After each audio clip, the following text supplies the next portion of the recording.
A nossa análise detalhada de hoje tem uma missão muito clara. A gente vai ler nas entrelinhas das fichas técnicas e cruzar esses números frios com o suor de quem realmente tentou instalar essas máquinas. E nós temos 3 candidatos de peso para isso. Sim, nós pegamos 3 modelos de 4 bocas, todos de 220 volts. O Midea Built-in Even Pro, que está saindo por R$ 1.290, com 4,5 estrelas e 126 avaliações. Um modelo bem popular. Muito. O segundo é o EOS Free Zone, por R$ 1.153,95. Esse tem 4,7 estrelas e 142 avaliações. Quase um favorito do público ali. É. E por último, o modelo da Philco, o PCT40A, por R$ 1.271, mas esse ainda está sem avaliações de clientes. A promessa de todos eles de abandonar o gás soa super limpa, ecológica e futurista. Soa maravilhoso no papel. Mas os relatos mostram que entrar nessa nova era exige muito mais do que apenas, ter limite no cartão de crédito. O que é fascinante aqui é entender por que essa transição exige tanto da infraestrutura de uma casa. Antes da gente falar sobre reformas e fios derretidos, a gente precisa olhar para o motor desses equipamentos. Como eles funcionam por dentro. Isso. A forma como um cooktop de indução gera calor é fundamentalmente diferente de qualquer fogão a gás, ou até mesmo daqueles cooktops elétricos antigos, de resistência, que ficavam vermelhos. Ah, isso é algo que sempre me deixou super curiosa. O manual da Philco, por exemplo, detalha que não há chama, não há gás, e a superfície em si não gera calor. Sim, o vidro fica passivo. Tem uma bobina de indução magnética escondida debaixo do vidro. É quase um truque de ilusionismo, porque o vidro continua relativamente frio, mas a água dentro da panela ferve loucamente.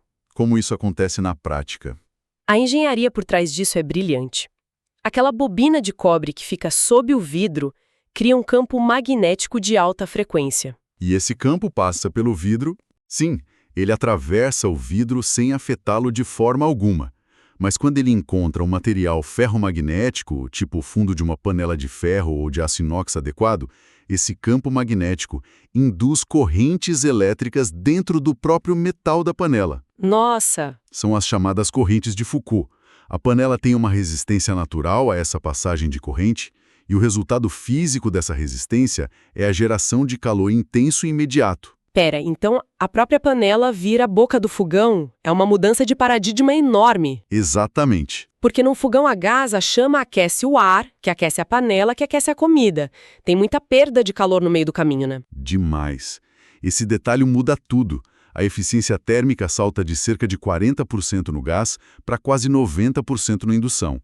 A energia vai direto para onde importa, que é o fundo da panela. Só que, olhando os números brutos dessas 3 marcas, tem uma discrepância que, salta aos olhos. É uma verdadeira guerra de watts. A potência é onde o bicho pega. Pois é. O modelo da Midea lidera o grupo com impressionantes 8.100 watts de potência total. O da EOS vem logo atrás com os 7.000 watts. E o da Philco fica bem abaixo. Sim, a Philco entrega, curiosamente, só 6.000 watts. A Midea até faz questão de destacar uma função turbo para um aquecimento incrivelmente rápido. Eles prometem ser 2,6 vezes mais rápidos, né? Isso. E a minha dúvida genuína ao ler isso é, essa guerra de potência é como comprar um carro super esportivo só para andar no trânsito da cidade? Ter 8.100 watts no Midea realmente muda a vida na hora de preparar o jantar, comparado aos 6.000 watts do Philco? Ou é só marketing para justificar preço? Olha, isso levanta uma questão importantíssima sobre como as pessoas cozinham de verdade no dia a dia. A gente não está falando de um liquidificador que funciona sozinho. Um cooktop de 4 bocas precisa dividir essa potência total entre 4 zonas de aquecimento independentes. Ah, faz sentido. E o painel de controle funciona quase como um maestro, distribuindo essa energia para a orquestra. Então, quando a potência total é menor, o maestro precisa, cortar a energia de alguns instrumentos para que outros possam tocar mais alto. Uma analogia perfeita. Imagine o seguinte, se a pessoa tenta ferver uma panela gigante de água para o macarrão na potência máxima, enquanto frita bifes em outra boca e tenta reduzir o molho na terceira. Um jantar completo. Exato. Um aparelho de 6.000 watts, como o Philco, vai bater no teto da capacidade dele muito rápido. Para não desarmar a parte elétrica da casa, o software interno vai começar a ratear a energia. Ele tira de um lado para dar para o outro. Exatamente. Ele reduz a potência de uma boca para alimentar a outra. Muitas vezes ele fica ligando e desligando as zonas alternadamente em ciclos bem rápidos. Nossa, isso deve atrasar o cozimento. Pode atrasar. Já os 8.100 watts da Midea oferece uma margem de manobra gigantesca.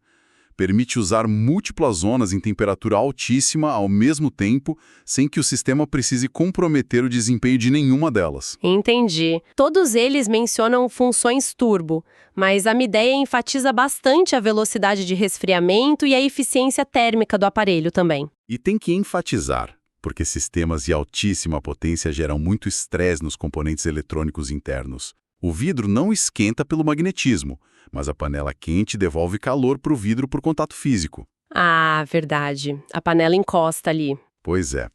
O aparelho precisa de ventoinhas robustas e grandes dissipadores de calor para que a placa de circuito interno não frite junto com seu bife. Nossa, a teoria da alta potência e dessa física magnética soa maravilhosa. Parece até coisa de ficção científica.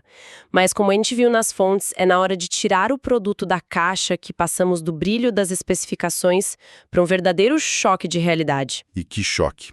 As avaliações na Amazon escondem histórias de tensão. É aqui que o sonho da cozinha tecnológica encontra, tipo, a poeira da reforma civil. O que remete perfeitamente ao começo da nossa discussão sobre aquela ilusão da simples troca da lâmpada. E como? A avaliação de uma cliente chamada Renata, no modelo da mídia, me chamou muita atenção por ser um verdadeiro manual de sobrevivência. O relato dela é um alerta vermelho para muita gente. Demais! Ela relata que a primeira coisa a fazer foi chamar um eletricista e não para plugar na tomada, mas para instalar um disjuntor exclusivo de 32 amperes lá no quadro de energia. 32 amperes é uma carga altíssima. E ela teve que puxar uma fiação completamente nova, de 6 milímetros de espessura, usando fita de autofusão e conectores de porcelana, porque, pasmem, não existe tomada de 3 pinos nesse aparelho. De jeito nenhum. E teve até outra cliente, a Flávia, que deixou um comentário só para confirmar e alertar os próximos compradores sobre a complexidade dessa ligação direta. Instalar um aparelho de 8.100 watts não é brincadeira.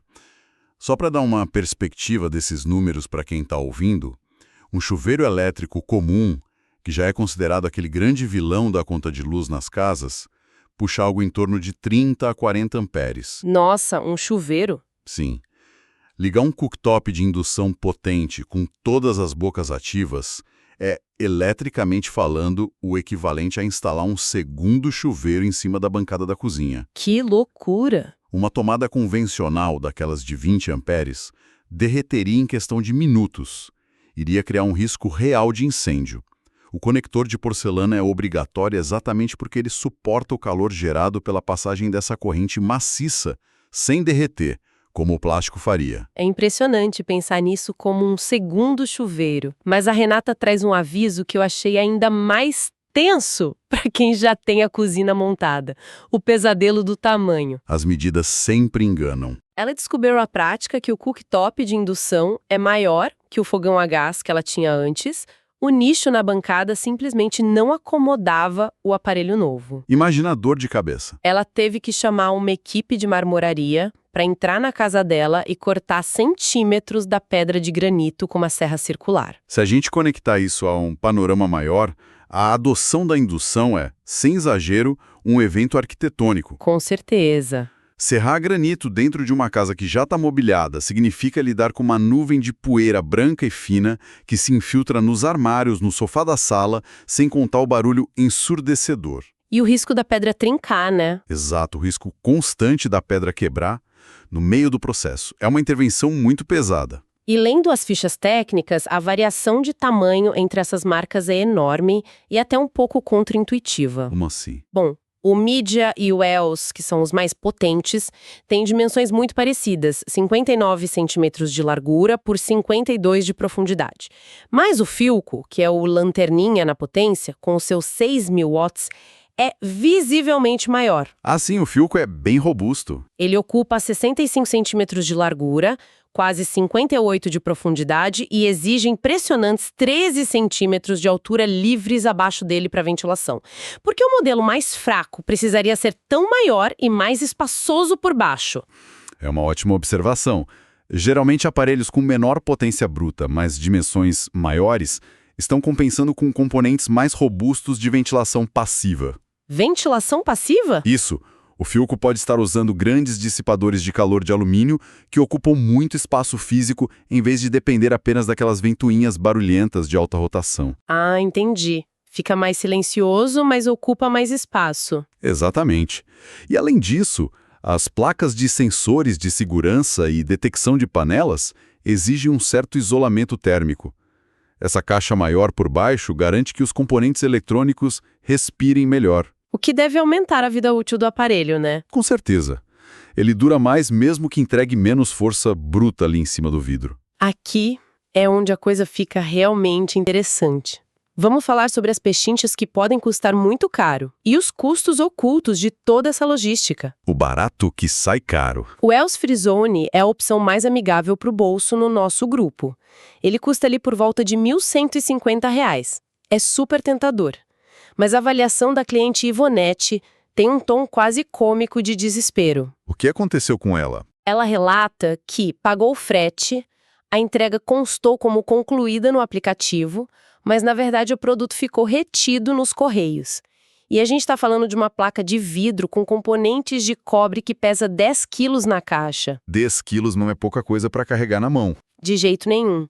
Ela teve que ir até a agência e pagar um carro de aplicativo do próprio bolso, porque era fisicamente impossível carregar esse peso caminhando pela rua. O que ilustra perfeitamente como a economia no preço de etiqueta de um eletrodoméstico pesado pode rapidamente ser engolida por esses custos logísticos imprevistos. É um equipamento muito sensível e denso. Em contrapartida, o modelo da Midea é um pouco mais caro, mas eles anunciam instalação gratuita feita pela própria fabricante. O que soa como um alívio enorme. Sim. Se a gente considerar o que um eletricista cobra hoje em dia para passar fio de 6 milímetros e fazer conexões de porcelana com segurança, esse serviço gratuito praticamente empata o jogo financeiro. É um baita diferencial. Só que nem tudo são flores. A cliente Sara deu uma estrela pro aparelho na Amazon. E não foi pela performance, mas porque a loja não emitiu a nota fiscal corretamente. E aí complica. Sem a nota fiscal, a Midea simplesmente se recusou a agendar a tal da instalação gratuita, deixando a cliente com um peso de papel gigante no meio da cozinha em obras. Olha, o aspecto burocrático e o pós-venda são tão críticos quanto a própria fiação. O suporte técnico de um cooktop não é como configurar um celular novo, sabe? Definitivamente não. Envolve agendamento, validação de garantia e, muitas vezes, a adequação elétrica prévia que, vale ressaltar, não é coberta por nenhuma dessas marcas. A fabricante só conecta os fios no conector. Mas o disjuntor e o cabo longo que vem do relógio de luz? Exatamente. Esses são responsabilidade e custo exclusivo do dono da casa. A fabricante aperta o parafuso de porcelana, mas não quebra sua parede para passar o conduíte, né? Nem pensar. Mas digamos que o estresse inicial passou, a poeira do granito já assentou, o disjuntor de 32 amperes está armado lá no quadro e o painel finalmente acendeu pela primeira vez. O momento da vitória. Depois desse trauma todo da instalação, o foco muda para usabilidade diária. E eu fiquei impressionada como as filosofias de design dessas 3 marcas ditam totalmente a forma como uma pessoa vai cozinhar daqui para frente. É muito interessante ver como elas divergem nisso. A COS, por exemplo, aposta todas as fichas na ideia do free zone, ou zona livre. A proposta da COS é remover aquela preocupação geométrica da cabeça de quem cozinha. Eles têm sensores inteligentes espalhados sobre o vidro que identificam o diâmetro exato da panela. E ativam só onde precisa. Isso mesmo. Ativam apenas os setores magnéticos necessários para cobrir aquela área específica, seja ela grande ou pequena. E funciona mesmo. A Ivonete, aquela que pegou o Uber para os Correios, fez questão de voltar na Amazon para elogiar justamente isso. Olha só. Ela contou que colocou uma panela minúscula em cima da boca que seria teoricamente a maior de todas e o fogão funcionou perfeitamente. Sem alarme, sem erros, aceitou sem reclamar. o que denota uma matriz de sensores muito flexível e tolerante a variações. É muita tecnologia embarcada. E é aí que entra o Philco para causar discórdia. Eu estou olhando as especificações do Philco, o PCT40A aqui, e ele parece incrivelmente restritivo comparado aos outros. De que forma? A ficha técnica avisa de forma categórica que os queimadores reconhecem recipientes especificamente entre 12 e 21 centímetros.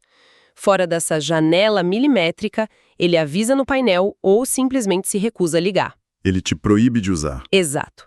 Porque construir um fogão inteligente que literalmente dita o tamanho da panela que pode ser usada e proíbe a pessoa de usar algo maior ou menor. Bom, a restrição do Philco pode parecer um defeito num primeiro momento, mas na verdade revela uma engenharia focada na eficiência absoluta e, acima de tudo, na prevenção de danos físicos. Danos físicos. Sim. Se a panela foi menor que 12 centímetros, o campo magnético não encontra massa metálica suficiente para induzir a corrente. Parte desse campo pode vazar, aquecendo anéis nos dedos de quem está cozinhando ou utensílios de metal que estejam soltos por perto. Nossa, perigoso! E se for maior que 21 centímetros? Se for muito maior, as bordas da panela vão ficar fora da zona de indução, o centro ferve e queima a comida enquanto a borda fica fria. Pior ainda, essa diferença brutal de temperatura no fundo de uma mesma panela cria uma tensão térmica enorme no vidro do cooktop. Ah, o vidro pode quebrar. Exatamente. Isso pode causar trincas severas a longo prazo. Ah, então é uma questão de proteção do próprio vidro. Faz total sentido. E essa obsessão da Philco com controle e a segurança aparece em outros recursos também. Eles destacam uma função de pausa bem interessante. Como funciona? Se o telefone toca ou alguém aperta a campainha, um botão congela o aquecimento de todas as bocas imediatamente. Ele guarda as temperaturas na memória e depois retoma tudo com um único toque. Muito prático. E tem também um indicador de calor residual, mostrando a letra H gigante no painel. O que me leva a um detalhe curioso. A gente falou lá no começo que a indução não esquenta o vidro. Mas esse indicador de calor existe por um bom motivo, certo? Fundamental. Como o calor é gerado no fundo da panela, a panela fica a, digamos, 200 graus. Quando essa panela pesada de metal fica apoiada no vidro durante todo o processo de fritura, a transferência de calor por condução física faz com que aquela área específica do vidro fique muito quente. Quente o suficiente para queimar a mão de alguém. Sim, pode causar uma queimadura grave se for tocada logo em seguida. O H no painel é um lembrete visual de que o vidro absorveu o calor residual daquele recipiente que acabou de ser retirado dali. E além desse aviso visual, há também a proteção contra derramamento. Se a água do macarrão ferver, transbordar e o líquido cobrir o painel touch, o Philco corta a energia de todo o aparelho automaticamente. O que evita curtos e acidentes. O mídia também menciona que desliga a zona se a panela for levantada, economizando energia, além de contar com aquele resfriamento rápido que a gente já falou. E a segurança para quem tem criança em casa. Todos eles vêm com trava de segurança para crianças no painel touch, além de timers de cozimento que, na EOS e no Philco, podem ser programados para ter 99 minutos seguidos. Um recurso essencial para quem gosta de preparar caldos longos, cozimentos lentos de carnes ou, sabe, só quer que o arroz desligue sozinho enquanto toma um banho. É a automação entrando naquele processo super rudimentar de aplicar calor à comida. Então, o que tudo isso significa na hora de tomar decisão de compra? Olhando para o panorama que a gente desenhou a partir das especificações e das avaliações reais, o mercado oferece o EOS, que abraça o caos e permite praticamente qualquer tamanho de panela com a frisone dele. Temos o Philco, que atua como um inspetor de qualidade super rigoroso, ditando aquelas regras de 12 a 21 centímetros para garantir segurança. E temos uma ideia empurrando o limite da potência residencial para os 8.100 watts. A escolha deixa de ser sobre qual é o melhor em termos absolutos, sabe? Passa-se sobre qual atende o perfil de quem vai estar ali na frente dele cozinhando. Faz sentido. Para quem tem pressa constante, cozinha em grande volume, usa várias panelas grandes ao mesmo tempo e tem um quadro de energia preparado, a força bruta de 8.100 watts do mídia é imbatível. A panela ferve em segundos. Já o EOS seria para quem valoriza a praticidade diária, sem grandes frescuras ou regras, né? As 4,7 estrelas mostram que a flexibilidade da Frizone encanta aquele público que não quer se preocupar se a panela está milimetricamente centralizada na boca ou se é pequena demais. Precisamente. E o Philco mira naquele usuário mais analítico, focado na segurança familiar máxima. Alguém que não se importa em sacrificar a capacidade de ferver água em 30 segundos, desde que ganhe a tranquilidade da função pausa, do aviso sonoro de calor residual e da certeza de que o sistema corta energia caso um pingo de sopa caia sobre os controles digitais. É a paz de espírito em formato de eletrodoméstico. Resumiu bem. E acho vital reforçar o maior aprendizado que a gente tirou dos relatos da Renata, da Ivonete e da Flávia. Adotar a tecnologia de indução exige vestir o chapéu de engenheiro elétrico e mestre de obras, mesmo que só por um final de semana, antes do primeiro prato ser servido. Essa mentalidade preventiva evita a maior parte das dores de cabeça que a gente vê relatadas nos comentários negativos de produtos que, na verdade, são excelentes. É preciso verificar a fiação e o quadro de luz primeiro. Conferir se tem espaço para disjuntores novos. É imperativo tirar as medidas exatas da bancada de pedra com uma trena. Lembrando que aparelhos mais inteligentes em gestão térmica, tipo Philco, ocupam caixas bem maiores ali por baixo do balcão.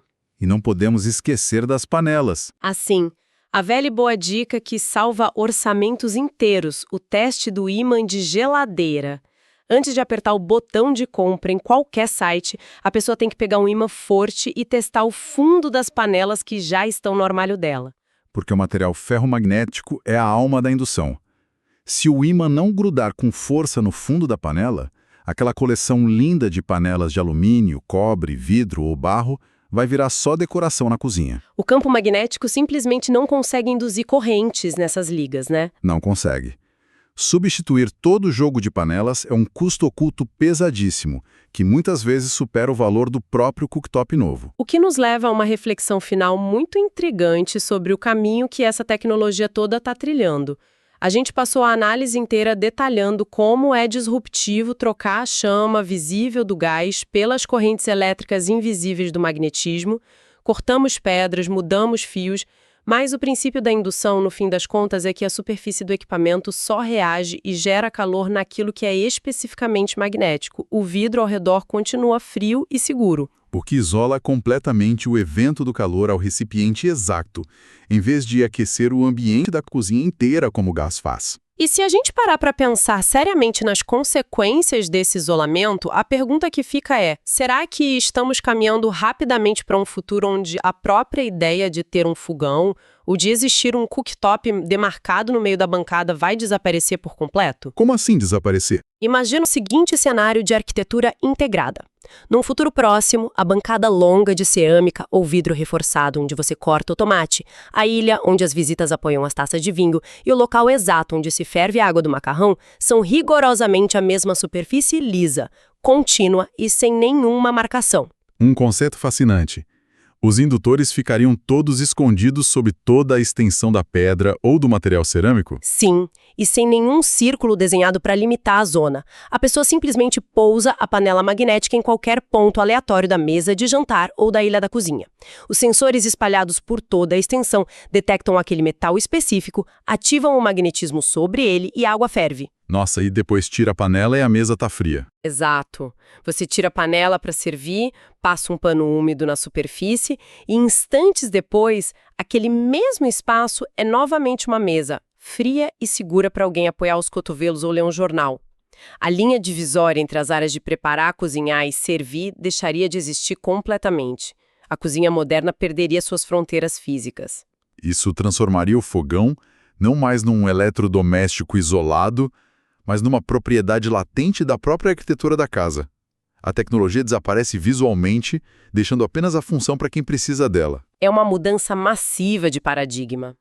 Quando se decide reformar e embarcar nessa jornada da indução hoje, com esses fios de 6 milímetros e poeira de granito, a gente percebe que não é apenas desparafusar o passado e encaixar o futuro no mesmo nicho escuro. É só o começo. É o primeiro e barulhento passo em direção a mudar completamente a forma como o calor, a segurança e a interação social operam dentro das nossas casas. Fica aí o pensamento intrigante para martelar na cabeça de quem escuta a gente na próxima vez que a água do café estiver fervendo. Até a nossa próxima análise profunda.